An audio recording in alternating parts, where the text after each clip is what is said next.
What's up, Dragon Brood?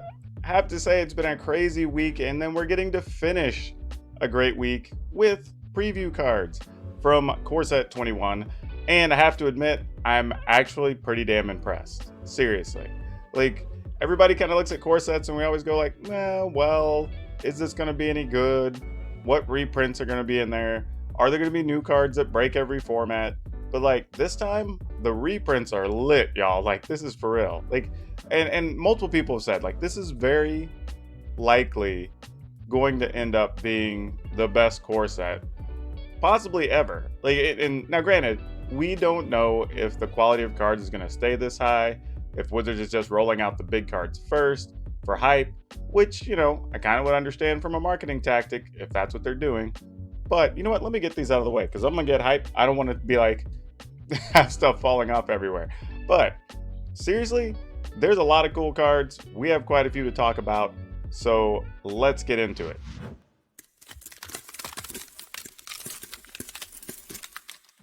Okay, not waiting around. We're getting right into Planeswalkers. And this is a cool one. Like, for 4 mana, you get a 4 loyalty Planeswalker.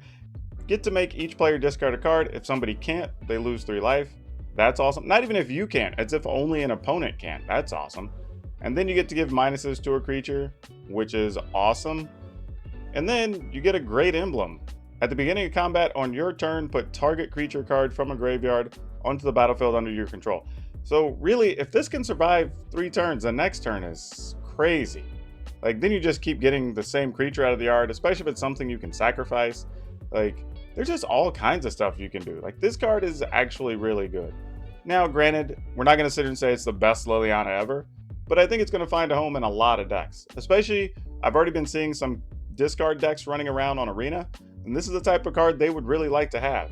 You know, pair this with something like Davriel and some other stuff going on, you could be doing 5-6 damage a turn, you know, just from sitting there. Like, this could be really powerful. I'd like to see where this card fits in Standard. Okay, now, the internet likes animals, and we know that. Like, pet memes are always great. And I got pets of my own. I love animals.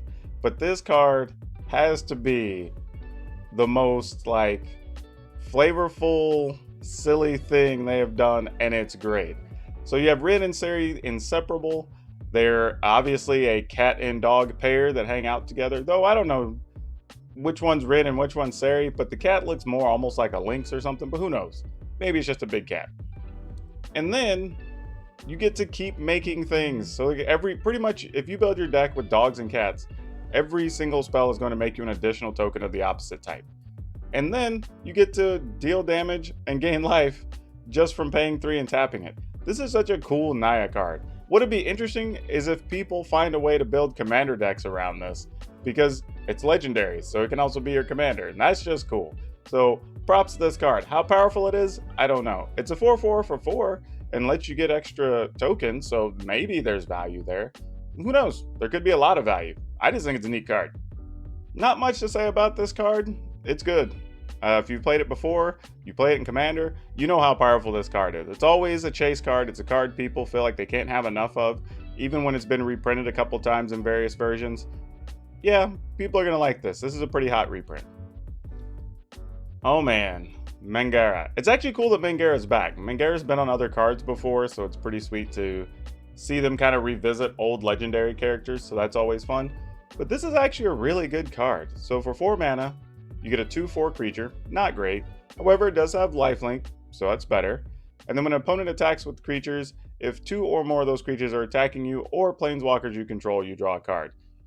So this makes my Gruul heart cry. But just saying, it's actually still really neat. So it doesn't stop your opponent from attacking, but if they attack with more than one thing, you get to draw a card. Then when an opponent casts their second spell each turn, you get a bonus card. So not only can you block something, possibly gain life, then you get a card, and then if they play a second spell that turn, then you get to draw an extra card. So this card's really good. Now, where it fits in among all the other blue-white control type cards, I don't know, but I'll tell you one thing, they never hate drawing cards, so this card's gonna get played. How much? I don't know, but it's definitely playable. Oh boy, people are gonna love this card. These types of cards that drain your opponents and stuff, just like always seem to catch fire, especially with the casual communities. There's just so many cards that fit this deck type, especially in Commander. But whenever you gain life, target opponent loses that much life. This is the same as so many other cards, and it's on a reasonable body. It's a 1/3 for 3, but you can pay 5 and creatures you control gain lifelink. That is pretty strong. When you're talking about even in a, say, a mono blacklist or something, if they activate this one time and attack with even 4 creatures or 3 creatures, even if they're all just like 2 power, that could be enough to kill you. So I don't know if this really gets played. I could see it being a one of, at least in the current versions of some mono black aggro decks, but I think the 1/3 body for 3 is a little less than what those decks want, especially when you already have other cards in the 3 mana slot that are just doing a lot more, or even the 4 or 5 mana slots where you wouldn't necessarily spend the mana to activate this. Like I said, as a one of, as an alternate win condition, probably is fine. I don't think there's anything wrong with it. Randomly though, I will point out that it's also a vampire, so it does fit those style of decks, and there are several vampires that already have lifelink or some other life drain effect. So combined with those, now maybe this card has a little bit of push and a little energy behind it. Don't think it's going to be a big card, but it's definitely going to be one that can end the game by itself. Well, I don't even know what to do with this. I just know that if you figure it out, it's going to be awesome. You can expect me to build a deck with this and have it on stream at some point for sure. And well, or even here just on the YouTube channel. There's going to be versions of this getting played. And then there's going to be weird things, right? Like, do you play this with like 1,000-Year Storm? Use this to kick it off, then 1,000-Year Storm starts copying things and then you just go bananas? Like, maybe. That's a lot of mana though. Or do you just play it in a deck full of just good value stuff?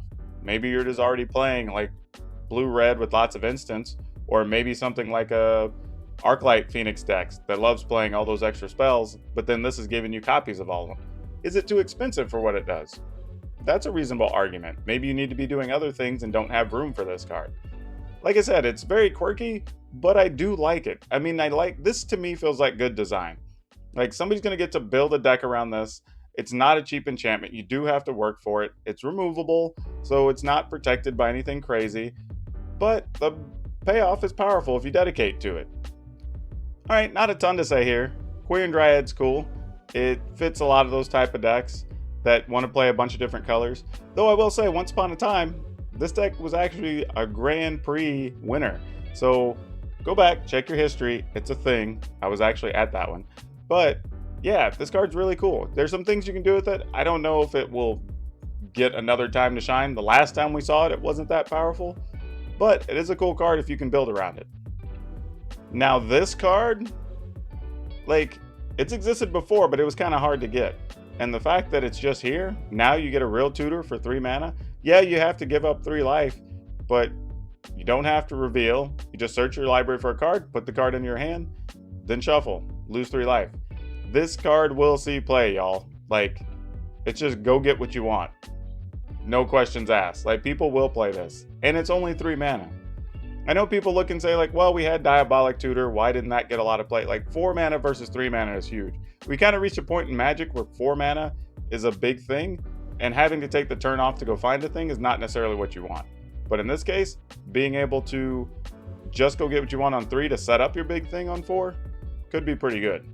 All right, I have to say, just because, I don't even know what's going on with these lands, but dude, these are cool. Like, seriously, check it out. Like, it's got a new frame. It's got just a cool effect in the mana symbol box. Like, this is neat. I don't know how you get these, or if they're just going to be throughout the set, or maybe they only come in collector's boosters. I'm sure we'll find out. Or maybe there's an article already I need to go read. I'm just looking at spoilers because I just woke up and I'm just trying to get y'all information as quick as I can. But yeah, I think this is cool. This is a very neat design for basic land. So props to them. Nothing much to really say. It's a basic land, but just the design's cool. It's Ugin, or Ugin, you know, your preference, however you choose to call him. This card's good, no doubt about it. We're going to get sick of control decks playing it. You're going to have to be prepared to deal with big planeswalkers. That's just the world we're walking into, because this card's pretty outstanding. And there's really nothing else to say. The card's just good. Believe it or not, this card actually interests me a lot, from several standpoints. One, you do have to discard a card whenever you cast it, so there is a little bit of a downside. But it's a 3 mana 3/4, which is pretty good for 3 mana. Nothing wrong with that. It's colorless. You can play it in most decks. So if you're playing an aggro deck, it almost doesn't matter. You can deal damage to Planeswalkers. Just however much mana you have, you remove that much loyalty. It's pretty much what the card says. And then it has protection from Planeswalkers. So it doesn't get bounced by Teferi. Can't be targeted by like Liliana's or Garrick's or whatever. And if you have something like Chandra that just gets to deal damage, it doesn't take the damage either. So that's pretty cool. But then you can pay 3 to give it indestructible, so it can protect itself from board sweepers and whatnot. Now, I don't know if that makes the card powerful, but for 3 mana, you have a couple of different abilities on this card that are all relevant to several games of Magic that you see played right now. And I think you can't sleep on that. Now, obviously, the format may change, and decks are going to be built differently, but I'm willing to give this card a go right out of the gate. Alrighty then. We knew there was going to be some Teferi stuff in this set, and he was going to be the key Planeswalker, kind of like Chandra was for 2020. And, well, yeah. I mean, I don't like Teferi. Like, here's the thing. As a black dude, I appreciate Teferis in the game. I appreciate we get to see a dude that looks like Idris Elba on posters and standees and whatever, and that's awesome. Thanks, Wizards. We appreciate it. Dead serious. The problem here, though, is, man, every time you see Teferi, you just look at the card and feel like, ugh, I'm gonna hate this thing. Like, I mean, okay, maybe not. I'm sure the, like, 10% of y'all that are hardcore blue players and, like, don't like your friends probably love this card. But the rest of us, oh, boy. Okay, so anyway, you can activate loyalty abilities of Teferi, Master of Time, on any player's turn anytime you could cast an instant. That is silly. But it's a thing you can do. So now you have to worry about Teferi doing stuff on your turn. Doesn't necessarily have to spin stuff on his turn. Like, oh boy. And I guess that means he can activate on each turn, because you can activate a Planeswalker once per turn. So that's a thing. And then he draws a card, discards a card. Okay, fine. That's not so bad, I guess. So looting's okay. Then target creature you don't control phases out, comes back in. So now, if you have some type of blink effect that, you know, comes into play, ETB does a thing, you get to use those multiple times. So that's going to get kind of silly. Now, if you can get to the 10 counters, you take 2 extra turns after that one. That's kind of nutso. Now, I will say this, right? He comes in with 3, you activate once, he goes to 4. You draw and discard. Your opponent's turn, you draw and discard. It's at 5. Right, so it's not like he's ticking up super fast. And if he doesn't have a thing in play, the minus doesn't really matter. So, like, maybe it's not really that powerful. I just think it's one of those things where you look at the words and you're like, why does Teferi do all these things? You know? And I think that's the problem. Like, the first couple of times somebody loses to this, they're just going to be upset at Teferi again. Like, and I think that's the funny thing. It's not even about the individual power of the card. It's just like, just dealing with Teferi for the last 3-4 years, that people just have come to hate the character and the character's cards. But this is actually powerful while being reasonably balanced, I gotta admit. So we'll see what happens to it.